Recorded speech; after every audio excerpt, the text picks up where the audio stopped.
இன்றைக்கி ரொம்ப லேசி டேயாக இருக்கிறனால சட்டுன்னு ஏதாவது குழம்பு வைக்கணும்னு நினச்சி நான் பிளான் பண்ணது தான் இன்றைக்கி மணத்தக்காளி வத்தல் குழம்பு.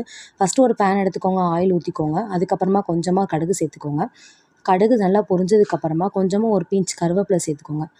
கருவேப்பிலை நல்லா பொரிஞ்சு வந்ததுக்கப்புறமா மணத்தக்காளி வத்தல் கடையில் கேட்டால் கொடுப்பாங்க. கடையில் அதை வந்து கொஞ்சமாக எடுத்துக்கோங்க. ஒரு மூடி அளவு இன்றைக்கி நான் எடுத்துருக்கேன். ஒரு குழிக்கரண்டி அளவு நீங்கள் எடுத்துக்கோங்க. நல்லா எடுத்துகிட்டு நல்லா வந்து ஒரு வதக்கிக்கோங்க. வதக்கினதுக்கப்புறமா நல்லா வந்து கருப்பு கலரில் மாறணும். அந்த காய் வந்து ப்ரௌன் கலரில் இருக்கும். கருப்பு கலரில் மாறும். மாறுற வரைக்கும் நீங்கள் வந்து வெயிட் பண்ணணும். நல்லா வதக்கிக்கணும். இது கருப்பு கலரில் மாறினா நல்லா டேஸ்ட்டாகவும் நல்லாவும் இருக்கும். இது நம்ம கொஞ்சம் குழம்பு மாதிரி வச்சு சாப்பிட்டோம் அப்படின்னா வயிற்று புண்ணு, வாய் புண்ணு எல்லாமே வந்து சரியாக போகும். அதுக்கப்புறமா புளிக்கு வந்து கரைச்சி வச்சுருக்கேன். திக்காகவே கரைச்சி வச்சுக்கோங்க. இன்றைக்கி வத்த குழம்பு அப்படின்னா கொஞ்சம் திக்காகவே கரைச்சி வச்சுக்கோங்க. கரைச்சி வச்சுட்டு நான் வந்து இதில் சேர்த்துக்கிறேன். சேர்த்துட்டு நல்லா வந்து கொதிக்க விடணும். அதுக்கப்புறம் உப்பு ஆட் பண்ணிக்கோங்க. அதுக்கப்புறமா வந்துட்டு மஞ்சப்பொடி கொஞ்சமாக சேர்த்துக்கோங்க. ஒரே ஒரு ஸ்பூன் வந்து குழம்பு மிளகாப்பொடி சேர்த்துக்கோங்க. புளிக்குழம்பு பொடியை வந்து சேர்த்துக்கோங்க.